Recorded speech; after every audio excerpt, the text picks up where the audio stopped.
How's it going, everybody? Bama Tony 73 coming to you today with Lords of Power Beast Man, and I could not be happier to have snatched this one up for the price that I got him at. And I only paid like 14 bucks for him, but man, let me tell you, this figure right here means a lot to me. The more I got to looking at this figure, the more and more I fell in love with it. This figure is often referred to as the Red Beast Man, and it is from the early concept sketch art by Mark Taylor. He did for those who don't know Mark Taylor, he passed away back in 2021 on Christmas Eve at his home from congestive heart failure, and he was 80. He was born June the 5th of 41, so he was 80 years old when he passed away, and he had a career that most of us could only dream of. I mean, this guy right here had a hand in so much of the designing of these figures, and also Teenage Mutant Ninja Turtles as well. So I mean, he just did a lot, man. He did a lot, and he will truly be missed. Rest in peace, Mark Taylor. But this figure it becomes really special to me, inspired after that artwork by Mark Taylor. Have a look at these photos right here. And you know, it was so with the name Lords of Power here, when naming the figure line early on in the 80s, it was initially going to be called Lords of Power. So the way I understand it, it sounded a little too religious or whatever. They didn't want any controversy rearing its ugly head. So they decided upon the name Masters of the Universe, and it stuck. And that's what we know, Masters of the Universe. But wouldn't you, as a fan, wouldn't you have loved to have been a fly on the wall back then? Was that in the room when the deciding was going on? Was this the only two names that were up in the air here? Masters of the Universe and Lords of Power? Or did they have Lords of the Universe, Kings of the Universe, Masters of the World, or whatever? Who knows? Who knows? But we do know that this name was decided upon in the early 80s, and it stuck, and it's been with us, and I am happy to say it is still with us today in the year 2025, which is completely mind-boggling. I cannot believe that some of these lines are still around. Star Wars, Teenage Mutant Ninja Turtles, Masters of the Universe, G.I. Joe. I mean, it's really, really great that those toy lines have survived through the years, and they brought them back in these Origins figures right here. And we're going to get this guy out of package, and we're going to compare him to the cartoon Beastman and the big Masterverse Beastman. That's the only three I have, and that's one thing that I said that I would not do. Was get a lot of variants of these figures. I mean, one or two Beastmans is plenty for me, but now I have three. Thinking about getting that fourth one. I've got, I don't know, 3 or 4 He-Mans, 6 Evil Lyns, a bunch of Skeletors. That's what I'm saying. I didn't really want to do that. But you somehow, some way, end up getting sucked into that rabbit hole where you get them. And we also we just did a video on the Lords of Power Mer-Man here, which is an amazing figure as well. Just a great figure. And this Lords of Power here, it came out in like a 5-figure box set. The PowerCon exclusive is what it was. And PowerCon, for those who don't know, it's a toy convention dedicated to celebrating Masters of the Universe. And also She-Ra, Princess of Power. So it's like, it does have some similarities with the San Diego Comic-Con as far as being a big toy convention. Both of them are really large scale. But the PowerCon is, as I said, it's more dedicated to celebrating Masters of the Universe and She-Ra. Whereas we know the San Diego Comic-Con it's a larger scale convention. And they do have their key differences with the San Diego Comic-Con being a pop culture convention. It's covering figures, comics, movies, TV shows, etc., etc. But this was a 5-figure box set right here.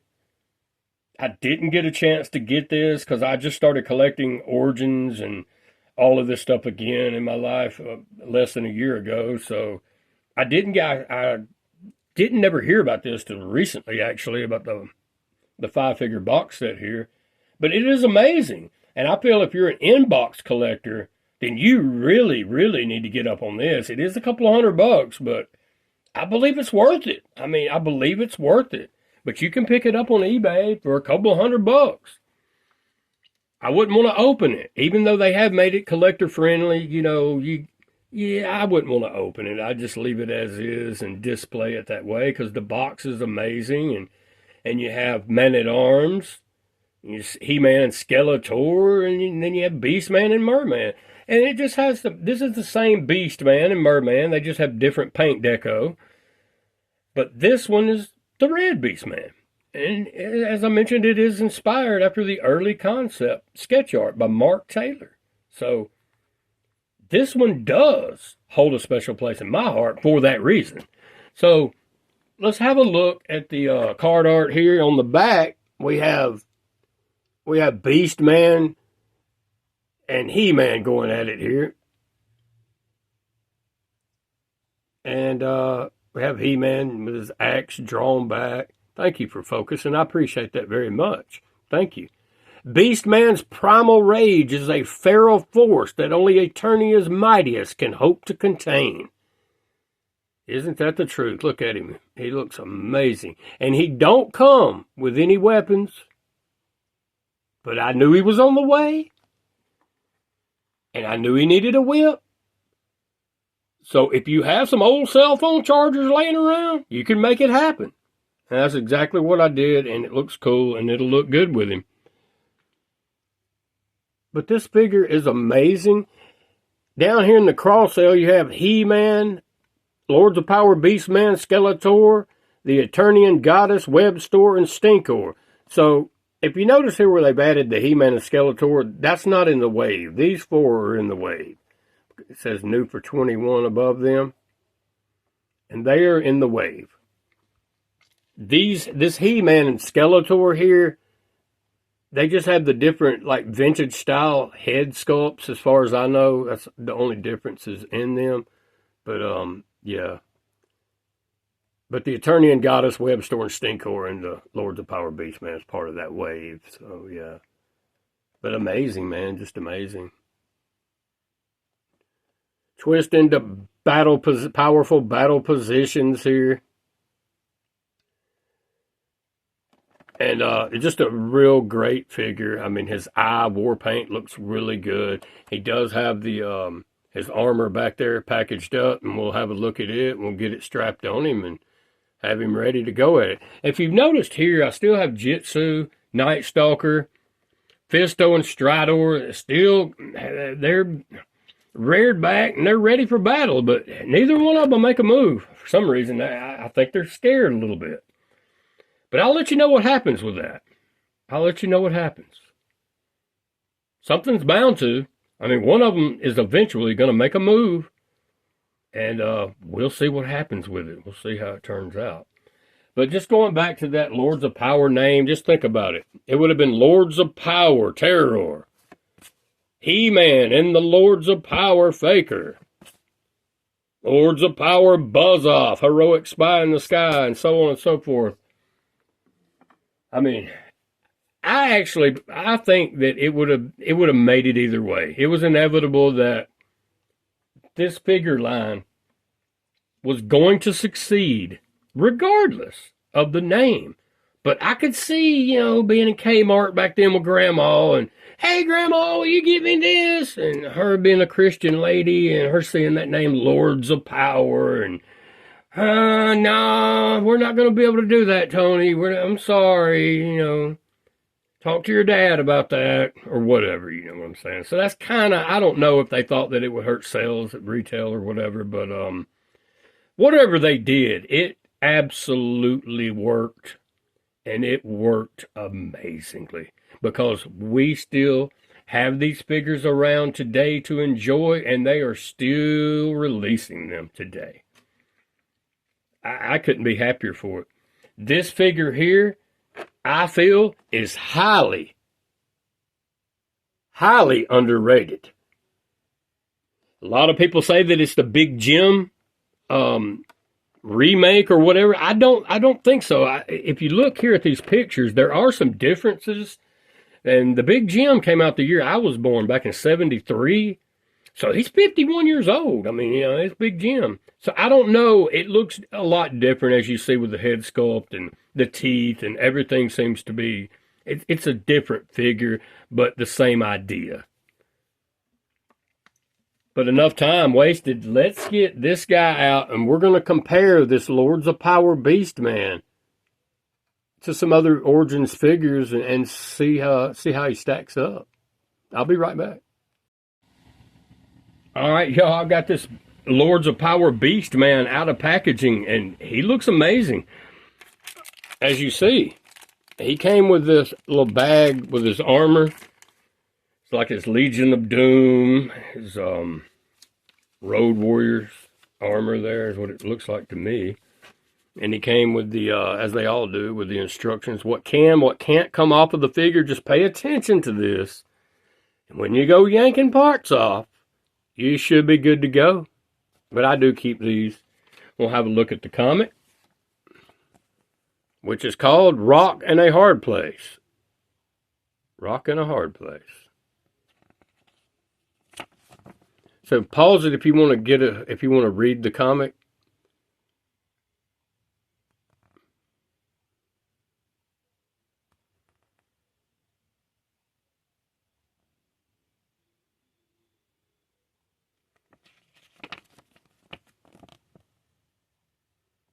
You really think dropping a mountain on He-Man will stop him? Sorry, I had to do that.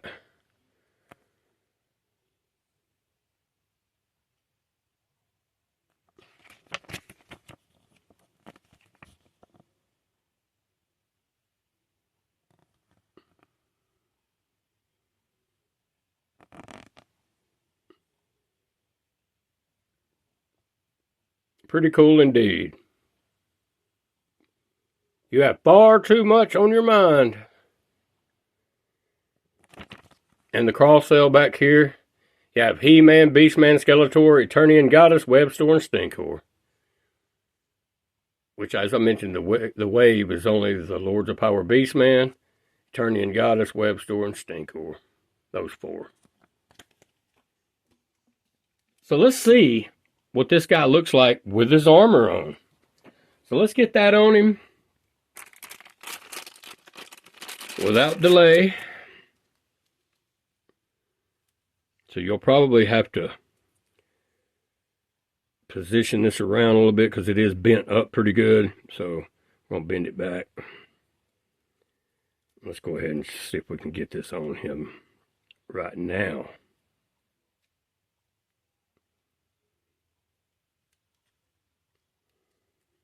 He already looks badass.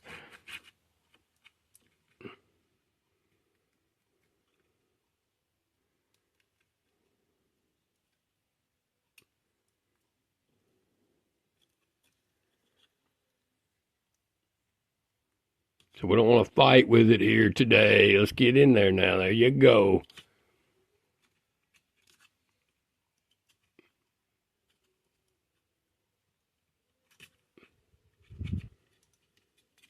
There you go. Pull that down. We'll go ahead and pull this one around.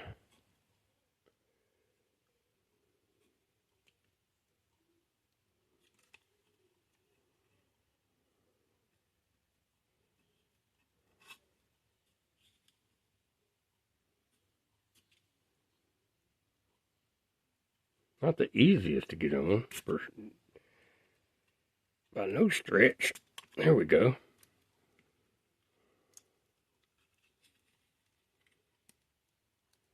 And just like that, it's on him.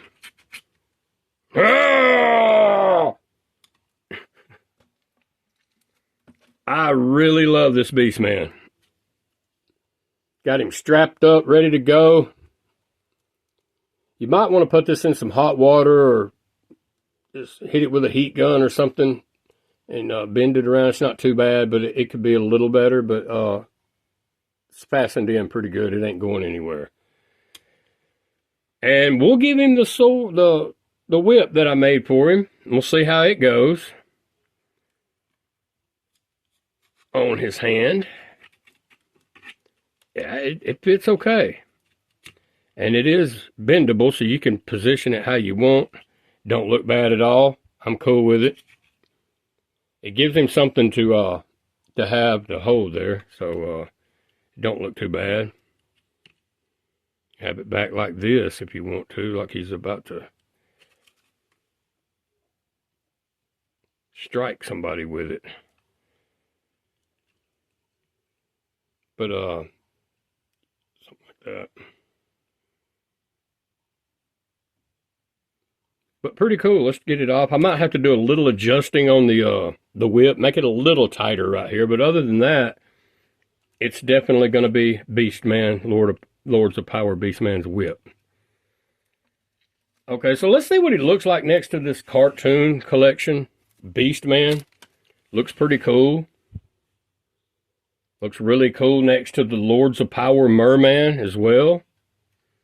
So we'll drag in this Dragon Blaster Skeletor. That's what he looks like next to Dragon Blaster Skeletor. And move Dragon Blaster out of the way for a minute. We can bring in this big monster right here. And that's what he looks like next to the Master vs. New Attorney of Beastman. Which is not even a fair comparison, but these are the Beastmans that I have in my collection so far, and I figured I would show them together, and awesome. Just looks really cool.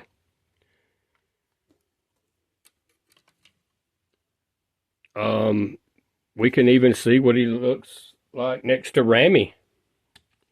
The cartoon Ram Man looks pretty cool next to him. And I've only got one more figure close to me, and it is Squeeze. Come here and let me get a hug. Get off me, dude. What's wrong with you? Lost your mind or something? But yeah, looks cool next to the cartoon collection figures, as well as it does the Origins figures, Snake Men, like Squeeze. Now, looking at this figure, it takes me back to the 80s with like the Road Warriors, their armor before they become Legion of Doom, and then they still had the armor, of course, and it reminds me of that. With the this looks like ram horns or something, but looks really cool, man. Just awesome. So if I haven't yet, man, I hope that I have, though. I hope I've convinced you, if you don't have this Lords of Power Beastman in your collection, to pick him up while you can still get him for a reasonable price. Because I feel that he's only going to get more expensive. Most of these figures do. And this is one that I have noticed is on the rise in price. I just got the good deal on him at 14 or 15 bucks, but I did see some in there for 25, 30, 35, and 40. So that's what I'm saying. These people that are listing these, they can sell them for what they want. Does it mean it's worth that? No. But I'm just saying, you're not going to be able to find this guy just anywhere. And the figure means a lot to me because it is inspired after that sketch art. So by Mark Taylor. So definitely a figure that you want to get into your collection if you're a MOTU collector. And you can display him as I showed here with all of these different figures, and he looks good with all of them. Doesn't look out of place a bit. The Lords of Power Beastman. Great figure. And that's going to be it for today. But I would encourage you, if you haven't already, please like and subscribe to the channel. I would certainly appreciate it. It does help a lot. And I will have more on the way real soon. Y'all have a good day.